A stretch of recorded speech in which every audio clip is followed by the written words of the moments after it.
بسم اللہ الرحمن الرحیم۔ کہا جاتا ہے کہ اللہ پاک اپنے نیک بندوں کو عام لوگوں میں پوشیدہ رکھتا ہے۔ ان کی گمنامی ان کے بلندی درجات کا سبب ہوتی ہے۔ حدیث پاک میں فرمایا گیا، بہت سے پراگندہ بالوں والے، میلے کچیلے کپڑوں والے، جو کسی بڑے گھر تک نہیں پہنچ سکتے، اللہ کے ہاں اتنے بڑے مرتبے والے ہیں کہ اگر وہ اللہ پر کوئی قسم کھائیں تو اللہ تعالیٰ اسے بھی پوری فرما دے۔ ایک عارف والا کہتے ہیں کہ ہم عراق سے مکہ مکرمہ اور رسول اللہ صلی اللہ علیہ وآلہ وسلم کے شہر کے لیے نکلے۔ ہمارے قافلے میں بہت سے لوگ تھے۔ ہم عراق سے نکلے تو ایک عراقی شخص بھی ہمارے ساتھ چل پڑا۔ اس کا گندمی رنگ کثرت عبادت کی وجہ سے زرد ہو چکا تھا۔ اس نے پون زدہ ایک پرانا لباس پہنا ہوا تھا۔ اس کے ہاتھ میں عصا تھا اور ایک تھیلی تھی جس میں کچھ توشہ تھا۔ وہ شخص عابد و زاہد حضرت اویس کرنی رضی اللہ تعالیٰ عنہ تھے۔ قافلے والے نے انہیں اجنبی جانتے ہوئے کہا، ہمارا گمان ہے کہ تم ایک غلام ہو۔ حضرت سیدنا اویس کرنی نے فرمایا، ہاں میں ایک غلام ہوں۔ انہوں نے کہا، ہمارا ایمان ہے کہ تم ایک برے غلام ہو اور تم اپنے آقا کے پاس سے بھاگ کر جا رہے ہو۔ آپ رضی اللہ تعالیٰ عنہ نے فرمایا، ہاں۔ انہوں نے کہا، جب تم اپنے آقا کو چھوڑ کر بھاگے تھے اس وقت تمہاری کیا حالت تھی اور اب تمہاری کیا حالت ہے؟ اگر تم اپنے آقا کے پاس ہی ٹھہرے رہتے تو تمہاری یہ حالت نہ ہوتی، اور بے شک تم ایک برے اور کوتاہی کرنے والے غلام ہو۔ تو آپ نے ان سے کہا، اللہ کی قسم، بلا شبہ میں گناہ گار غلام ہوں۔ میرا آقا بہت ہی اچھا ہے اور کوتاہی میری ہی ہے۔ اگر میں اس کی اطاعت کرتا اور اس کی خوشنودی چاہتا تو میری یہ حالت نہیں ہوتی۔ یہ کہہ کر آپ رضی اللہ تعالیٰ عنہ رونے لگے اور اتنا روئے کے قریب تھا کہ آپ کا انتقال ہو جاتا۔ لوگوں کو ان پر بہت ترس آیا۔ وہ لوگ آقا سے دنیاوی آقا مراد لے رہے تھے، حالانکہ ان کی آقا سے مراد اللہ رب العزت کی ذات تھی۔ قافلے والوں میں سے ایک نے کہا، ڈرو مت، میں تمہارے لیے تمہارے آقا سے امان لے لوں گا، تم اس کی طرف لوٹ جاؤ اور توبہ کر لو۔ تو آپ رضی اللہ تعالیٰ عنہ نے فرمایا، میں اس کی طرف لوٹتا ہوں اور جو اس کے پاس ہے میں اس کی رغبت رکھتا ہوں۔ حضرت اویس کرنی رسول اللہ صلی اللہ علیہ وآلہ وسلم کے روضہ مبارک کی زیارت کے لیے نکلے تھے، اور چونکہ قافلے نے بھی اسی دن کوچ کیا تھا اس لیے آپ اس میں شامل ہو گئے تھے۔ قافلہ تیزی سے سفر کر رہا تھا۔ رات اس قافلے نے ایک بیابان میں پڑاؤ ڈالا۔ وہ رات انتہائی سرد اور بارش والی تھی۔ وہ بزرگ فرماتے ہیں کہ قافلے والوں میں سے ہر شخص نے اپنے کجاوے اور خیمے میں پناہ لی۔ حضرت اویس کرنی کے پاس خیمہ وغیرہ نہیں تھا۔ آپ نے سردی سے بچاؤ کے لیے کسی سے کوئی شے نہ مانگی، کیونکہ آپ نے اپنے نفس سے عہد کر رکھا تھا کہ کوئی دنیاوی چیز بھی کسی مخلوق سے طلب نہیں کریں گے۔ وہ اپنی حاجات میں اللہ ہی سے سوال کیا کرتے تھے۔ اس رات آپ کو سخت سردی لگی، یہاں تک کہ شدید سردی کی وجہ سے آپ کے اعضاء کانپنے لگے۔ سردی آپ پر غالب آ گئی اور رات کے درمیانی حصے میں آپ کا انتقال ہو گیا۔ جب صبح ہوئی اور قافلے والوں نے کوچ کا ارادہ کیا تو آپ کو پکارا، اے شخص اٹھو، لوگ کوچ کر رہے ہیں۔ آپ نے کوئی جواب نہ دیا تو ایک شخص آپ کے قریب آیا۔ اس نے آپ کو جھنجھوڑا تو دیکھا کہ آپ کا انتقال ہو چکا ہے۔ اس شخص نے قافلے والوں کو پکار کر کہا، قافلے والوں، وہ غلام جو اپنے آقا سے بھاگا ہوا تھا اس کا انتقال ہو چکا ہے اور ہمیں اسے دفن کیے بغیر سفر نہیں کرنا چاہیے۔ قافلے والوں نے کہا، اس کے کفن دفن کی صورت کیسے ہوگی؟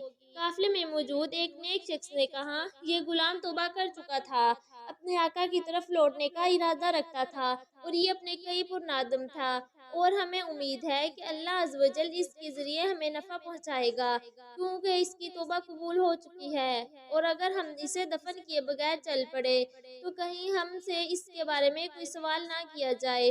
تمہارے لیے اس کے سوا کوئی چارہ نہیں ہے، اس کے لیے قبر کھودنے اور اسے اس قبر میں دفن کرنے تک صبر کر لو۔ لوگوں نے کہا، اس جگہ پانی موجود نہیں ہے۔ ایک نے کہا، کسی جاننے والے سے پوچھ لو۔ چنانچہ لوگوں نے ایک شخص سے پوچھا تو اس نے بتایا کہ پانی یہاں سے 1 گھنٹے کی مسافت پر ملے گا، تم میرے ساتھ کسی آدمی کو بھیج دو، میں تمہیں پانی لا دوں گا۔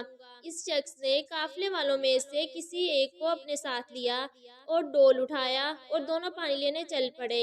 ابھی وہ کچھ دیر ہی چلے تھے کہ سامنے پانی کی ایک چھوٹی نہر نظر آئی۔ اس نے کہا، بڑا عجیب معاملہ ہے، میں نے پہلے کبھی اس نہر کو نہیں دیکھا۔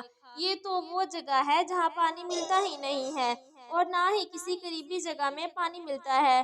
بہرحال وہ شخص قافلے کی طرف لوٹ آیا اور قافلے والوں سے کہنے لگا، تمہاری مشقت مل گئی، لکڑیاں جمع کرو۔ تو انہوں نے پانی گرم کرنے کے لیے لکڑیاں جمع کی۔ پھر جب پانی لینے کے لیے نہر پر آئے تو دیکھا کہ نہر کا پانی گرم تھا۔ ان کے تعجب میں مزید اضافہ ہوا۔ یہ معاملہ دیکھ کر شرکائے قافلہ حضرت اویس کرنی سے مرعوب ہو گئے اور کہنے لگے، بے شک یہ شخص بڑی عظمت والا ہے۔ پھر ان لوگوں نے آپ کے لیے قبر کھودنا شروع کی تو مٹی کو جھاگ سے زیادہ نرم پایا اور زمین میں سے خوشبو آ رہی تھی۔ قافلے والوں نے دنیا میں اس سے زیادہ پاکیزہ خوشبو نہ سونگھی تھی۔ ان کے دلوں میں حضرت اویس کرنی کا رعب و وقار بڑھ گیا۔ آپ کی قبر کی مٹی دیکھنے میں عام کی مٹی کی طرح تھی، لیکن سونگھنے پر اس سے مشک کی خوشبو آ رہی تھی۔ ان لوگوں نے آپ کے لیے ایک خیمہ نصب کیا اور آپ کے جسم کو اس میں منتقل کر دیا اور آپ کے کفن کے معاملے میں بحث کرنے لگے۔ ایک شخص نے کہا کہ انہیں کفن میں دوں گا، دوسرے نے کہا میں دوں گا۔ پھر جب ان سب کی رائے اس بات پر متفق ہوئی، ہر شخص کفن کے لیے ایک ایک کپڑا دے۔ پھر ان لوگوں نے کاغذ اور قلم لیا اور آپ کا حلیہ اور صفات لکھنے لگے۔ آپس میں کہنے لگے، انشاءاللہ ہم مدینے پہنچیں گے تو شاید وہاں ہمیں ان کا کوئی نہ کوئی جاننے والا مل جائے۔ پھر ان لوگوں نے اس پرچے کو اپنے سامان میں رکھ لیا۔ جب انہوں نے حضرت سیدنا اویس کرنی کو غسل دے دیا اور کفن پہنانے کے لیے آپ کے لباس کو اتارنا چاہا تو آپ کو جنتی کفن میں لپٹا ہوا پایا۔ دیکھنے والوں نے کبھی ایسا کفن نہ دیکھا تھا۔ اس کفن پر مشک و عنبر لگا ہوا تھا، جس کی خوشبو نے فضا کو معطر کر دیا تھا، اور آپ رضی اللہ تعالیٰ عنہ کی پیشانی اور قدموں پر مشک لگی ہوئی تھی۔ یہ دیکھ کر لوگ کہنے لگے، لا حول ولا قوۃ الا باللہ العلی العظیم، یعنی گناہ سے بچنے کی توفیق اور نیکی کرنے کی طاقت اللہ ہی دیتا ہے جو بلند و بالا اور عظمت والا ہے۔ اللہ نے انہیں کفن پہنا دیا اور بندوں کے کفن سے بے نیاز کر دیا۔ ہم اللہ سے امید رکھتے ہیں کہ وہ اپنے اس نیک بندے کے صدقے ہمیں جنت عطا فرمائے گا اور ہم پر رحم فرمائے گا۔ قافلے والوں کو حضرت اویس کرنی کو اس سخت سرد رات میں تنہا چھوڑ دینے پر سخت ندامت تھی۔ ان لوگوں نے آپ کو دفن کرنے کے لیے اٹھایا اور نماز جنازہ ادا کرنے کے لیے ایک ہموار جگہ پر رکھا۔